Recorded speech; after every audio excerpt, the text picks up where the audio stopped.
Just one question I have. You told me, we heard about that the Vedas say that don't make any images of the God. Yeah. Whoever worships anything which has been created throws himself in darkness, right? The difference between Bhagwan and Allah is that Allah says that if you worship anyone apart from me, I will punish you forever and ever, and I will not spare you of this sin. But nowhere in Hinduism's books would you see that Bhagwan is saying, okay, if you worship anything apart from me, you will be put in Narak, which is the Hindi word for hell, forever and ever. Now why I'm saying that to you is, the concept of God in Islam, Christianity and Judaism is the same, in which he feels bad if anyone worships anything else apart from him.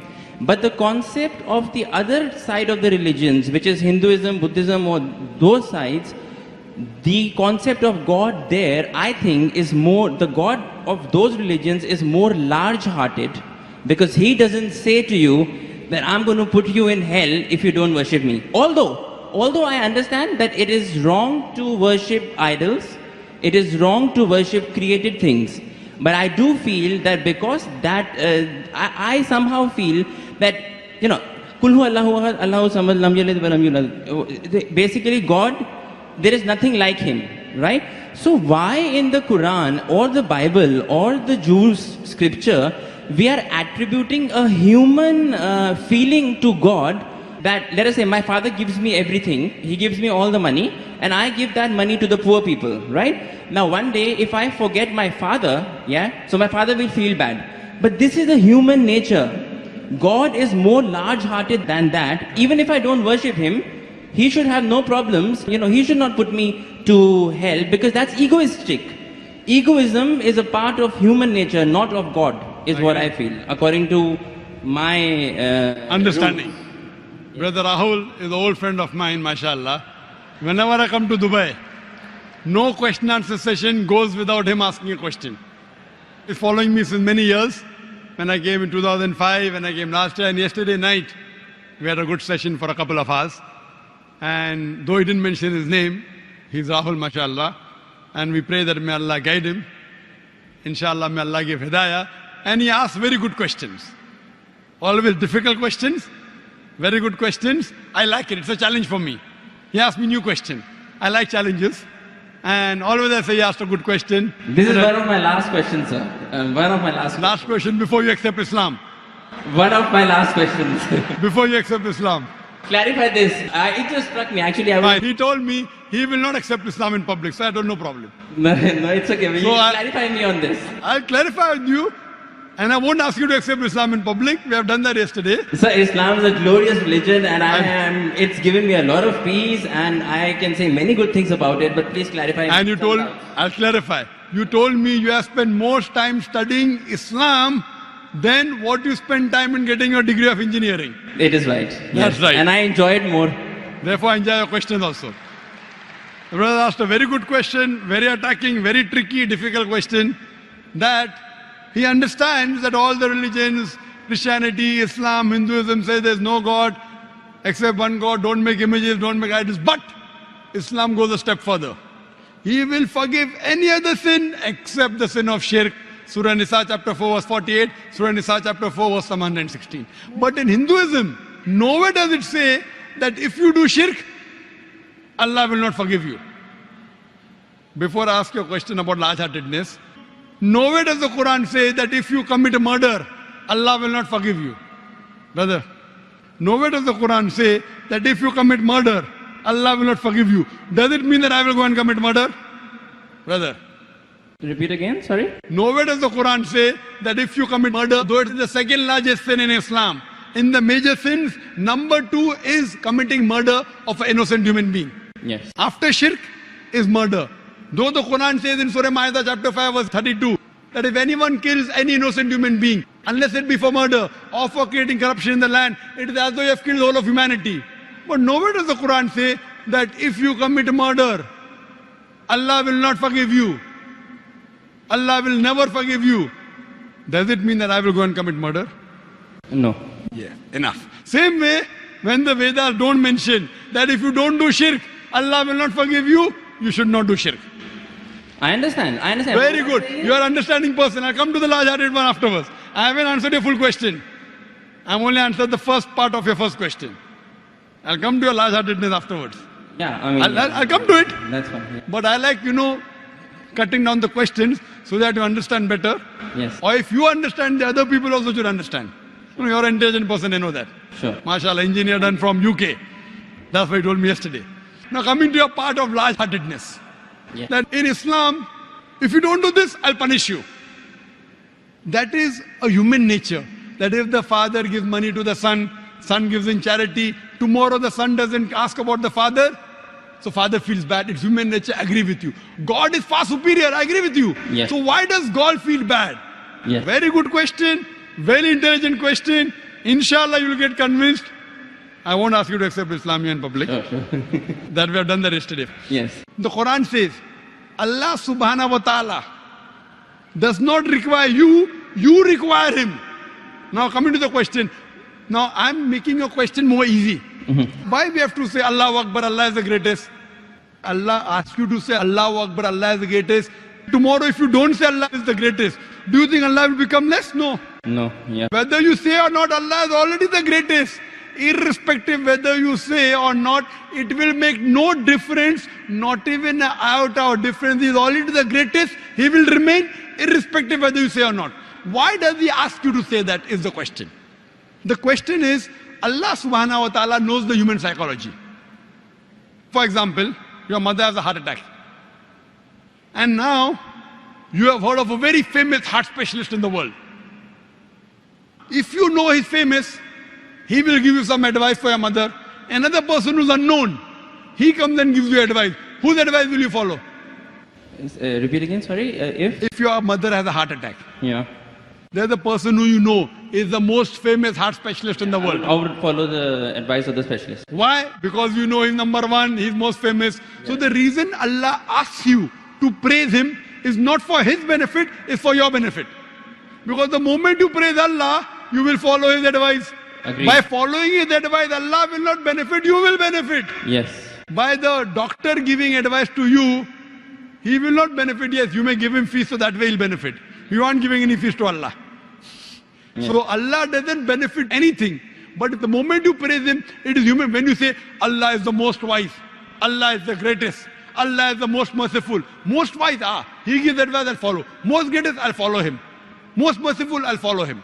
So you say all these praises not to benefit him, to benefit yourself. Agreed. Yes. So when you worship him, it does not benefit him, it benefits you. Yes. When you follow the advice of the doctor, it will benefit if you give him fees. Yes. You don't give any fees to Allah. Yes. It benefits you. Yes.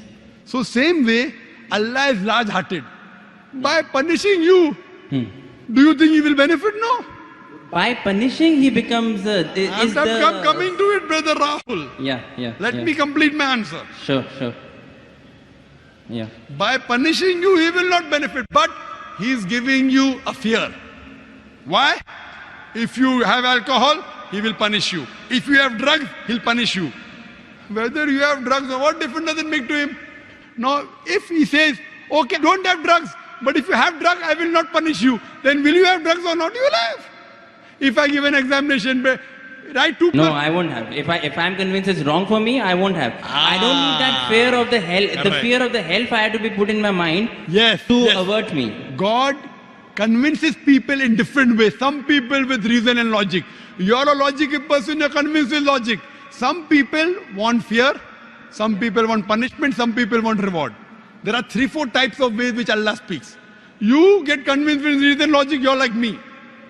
Yeah. You're like me. Yes. Some people, they are not convinced with reason logic. Leave logic. I'll get reward, I'll do it. I'll get punishment, I'll stay away. So if, लेकिन सच क्या है होता क्या है reality में is the fear is it reality वो होएगा yes, I'll tell you. Reality is that the hellfire is there and the punishment is there, Brother, right? let me complete the answer. Yeah. Will you allow me to complete the answer or you will? Yes, please. Let me complete, I'll give you a chance. Ji. I'll give you a chance to say that you're convinced. Yes. But before I complete my answer, you're interjecting. Sure. Yeah, please. After I complete, I'll give you a chance and ask you. Sure, yeah. Now, there's a teacher taking an examination. 2 plus 2 is how much? 4. Convinced? Now, there are some people, the teacher says, okay, now in the examination, those who write correctly will get plus point, will pass. Those who don't write correctly will fail. Now, when the teacher is telling hundreds of things, it's difficult for everyone to remember. But if you want to remember, you write. If you write correct, I'll pass you. If you write wrong, I'll fail you. So now the student starts memorizing. He starts like you passed your engineering. You are afraid of failing. Yes. If you wouldn't have studied, you would have failed. So teacher says, no problem. Even if you write wrong, I will give you part degree. Will you study? No. Though you're logical, you understand Boyle's law, you understand trigonometry, you understand chemistry, but to remember, you have to stay awake, you have to slog. Teacher says, no problem, you understood? You write in the examination, right or wrong, 2 plus 2 is 3, I will pass you. Will you study? Well, it depends. I won't, but probably someone who is more sensible I'm would asking study you. to learn some knowledge. Correct. If the teacher says, now your aim is to get the degree, Yeah. once you understand, if you fail, you won't get the degree. Yeah. So here Almighty God speaks logically. Some people logically doesn't make a difference whether hellfire is there or heaven is there. Other people, you do it, you get a reward. Like when you speak to your child, sometimes you speak logically, sometimes you say, I'll give you a chocolate. Yes. Sometimes, ek lafa marunga. Yeah. I will give you one slap. Yeah. So this is what God knows the psychology of the human being. He's a creator. Sometimes logic, sometimes reasoning, sometimes reward, sometimes punishment. But once he says he has to follow, he can't lie. Once he says, he has to follow. So he's trying to convince you, suppose your son. Yeah. I know you're not married. Yeah. I know you're not married. Inshallah, one day when you get married, and if your son, Yes. inshallah, will marry a Muslim, inshallah. Yes. Inshallah. So your son, when you have a son, Yeah. 5 years old, he wants to jump from 10th floor. You say, my son, don't jump, you'll die. I want to jump. You will die. No problem, I want to jump. One slap you will give him, right or wrong? Yes. You will tell him, I'll slap you. Yes. Yet if he wants to jump, you will slap him. A Yes. father is cruel to be kind. Is your intention to hurt him? No. Your intention is to hurt him little so that he prevents from the bigger hurt. Yes. So here if he says, no, I'm only acting. Maybe for little time you will think, I'll punish you and you don't punish him. But if he wants to jump, you will not wait till he jumps. You will give him one tight slap. The same way God here, he tells you this is good, this is bad, this is reward, this is punishment. And once he says something, he's honest. In Islam, God is the most kind. He wants the human being to improve. The other God, okay, no problem. Even if you write wrong, I'll pass you. What kind of a teacher is this? Suppose tomorrow, there's a student studying with you. He writes wrong answers, you slog, you stay awake in the night. This person plays hooky, enjoys, writes everything wrong. And the teacher says, both get first class first. Will you be happy with the teacher? No. Why? You are a very unkind person. Very cruel. Unkind, not a good human being. I am wrong. Because you believe in justice. So besides God being kind and merciful, He is also just. Imagine someone rapes your sister, rapes your mother. God says, no problem. I'll forgive. On the day of judgment, won't you tell God? Why No, did you not that's punish okay. him? No, that's okay. I'm talking about Wait, God wait. being egoistic on his own He is self. not egoistic at all. No, but he's saying It if you makes- do shirk, then I will put you in hellfire forever and ever. I'm not saying that he should not punish wrong deeds.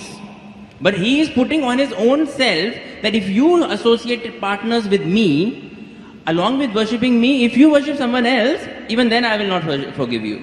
That's the right thing. That's Because egoism. If the doctor says, Yes. if suppose the heart specialist tells your mother, see, this is a good thing, have only this medicine, nothing else. Someone else says, okay, have this medicine also.